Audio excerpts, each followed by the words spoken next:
राम राम सभी बहनों को। आज मैं आपको विष्णु अध्याय सुनाना चाहती हूँ। बांदरी की कहानी हर रोज़ सुना करो, क्योंकि बांदरी वैशाख में आई थी। फिर उसके बाद वैशाख मातम पढ़ा करो। बोल गणेश भगवान की जय। श्रुति कीर्ति कहने लगे कि हे मुनीश्वर, वैशाख धर्म के मातम में सुनते सुनते मेरी तृप्ति नहीं होती, क्योंकि भगवान विष्णु की कथा सुनकर किसके कान तृप्त नहीं होते, कथा सुनकर किसके कान तृप्त नहीं होते। मेरे पूर्व जन्म के पुण्य उदय हो गए हैं। मैं आपके मुख से निकले अमृत रूपी वचनों को पान कर मैं कृत्य हो गया हूँ। मुझको मोक्ष आदि की भी इच्छा नहीं।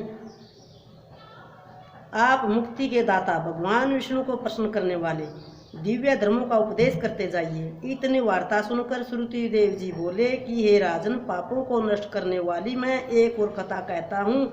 पंपा त्रिपर शंख नाम वाला ब्राह्मण सिंह के वृष्टि में गोदावरी के किनारे आया और भीमरथी के पार कांटे युक्त पहाड़ी वन में गया, जहाँ जल न था मनुष्य। वह मध्याह्न के समय वृक्ष की छाया में बैठ गया। उसी समय दुराचारी, वह सबके प्राणों का घातक एक व्याघ्र वहां आया और ब्राह्मण के कानों में चमकते हुए सोने के कुंडल देखते ही उसे पकड़ लिया तथा उनके कुंडल, जूते, छतरी, माला, कमंडल सब छीनकर उसे जाने की आज्ञा दी। वह ब्राह्मण उस दुष्ट से छुटकारा पाकर धूप से जलते हुए उस कांटेदार वन में नंगे पैरों प्यासा हाय हाय करता चला जा रहा था कि उसके दयायुक्त हाय हाय शब्द सुनकर वह व्याघ्र, जो कठोर हृदय पापी एवं धर्म विमुख था, उसके हृदय में दया उत्पन्न हुई और उसने अपने मन में सोचा कि इस ब्राह्मण का मैंने सब कुछ तो हर लिया, यह तो मेरा कर्म ही था, लेकिन मैंने इसके नए जूते ले लिए, तो अब इसको मैं अपने पुराने जूते क्यों न दे दूं, जिससे इस ब्राह्मण के पैरों की रक्षा हो। पृथ्वी पर राज्य करता था, इस कारण उसकी सब संपत्ति नष्ट हो गई। इस प्रकार उसको बलहीन देखकर उसके कई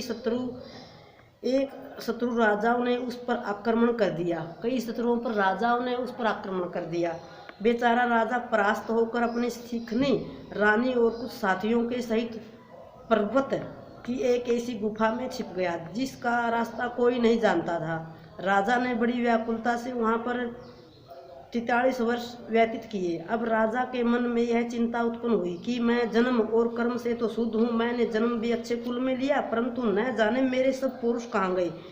मैंने ऐसा कौन सा पाप किया है जिससे यह घोर दरिद्रता व पराजय हुई तथा वनवास के दुख सहने पड़ रहे हैं। इस प्रकार वह राजा अपने गुरु का स्मरण करने लगा।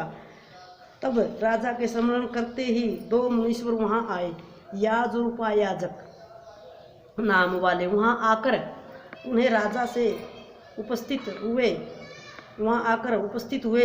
वनवास से दुखी, राज चिन्ह से हीन, वन के मार्ग को न जानने वाला वह राजा थोड़ी देर चुपचाप खड़ा रहा और फिर रोता हुआ उनके चरणों में गिर पड़ा।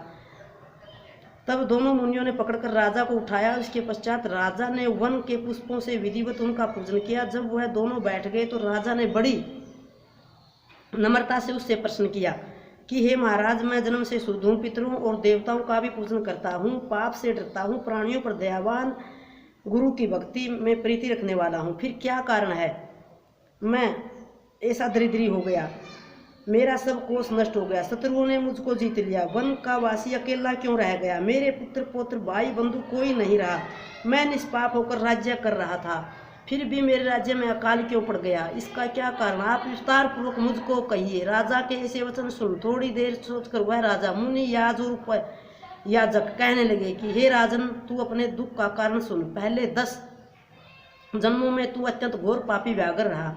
10वें जन्म में भी तू बड़ा कठोर हृदय व्याघ्र का जन्म धारण कर पापियों का वध करने से यमराज के तुल्य था। जब 10वें जन्म में तू गौड़ देश में था और अपने घोर एवं बुरे कर्मों में लगा हुआ यात्रियों को निर्दयता से कष्ट दिया करता था, उसी समय धूप से व्याकुल 2 बड़े धनवान वैश्य और वेदांगों को जानने वाले कृष्ण नाम वाले मुनि वहां पर आए। उनको आता देखकर तू धनुष बाण लेकर उनका रास्ता रोककर खड़ा हो गया। फिर उनमें से एक वैश्य को मारकर तूने सब धन छीन लिया। जब तू दूसरे को मारने लगा तो वह समस्त द्रव्य वही घास फूस में फेंक डर के मारे भाग गया। तब कृष्ण मुनि व्याघ्र के हाथ से मारे जाने के भय से व्याकुल मूर्छा खाकर पृथ्वी पर गिरे हुए ऋषि से पूछा कि वैश्य ने धन कहाँ छिपाया है। फिर एक गड्ढे के पानी से उनके मुंह हाथ धोए और उनको मूर्छा न आ जाए, इस कारण उन पर पंखे से हवा करने लगा और मुनि से कहा कि जब तक मैं इस वन में सहस्त्र हूँ तब तक तुमको किसी बात का भय नहीं। निर्धन मनुष्य सदा दुखी रहते हैं तथा तुम्हारे फटे वस्त्र और टूटे बर्तनों को लेकर मैं क्या करूँगा। तुम केवल यही बताओ कि उस वैश्य ने धन को कहाँ छिपाया है। यदि ठीक नहीं बताओगे तो तुम्हें मार डालूंगा। कृष्ण बोले कि वैश्य धन को इन वृक्षों में फेंक गया है और नमस्कार कर आज्ञा लेकर अपने माता पिता के पास चले गए। व्याघ्र भी यह कथा सुनकर अपने शस्त्र आदि फेंककर पुण्यात्मा ऋषि से कहने लगा, बोल वैशाख महात्म्य की जय।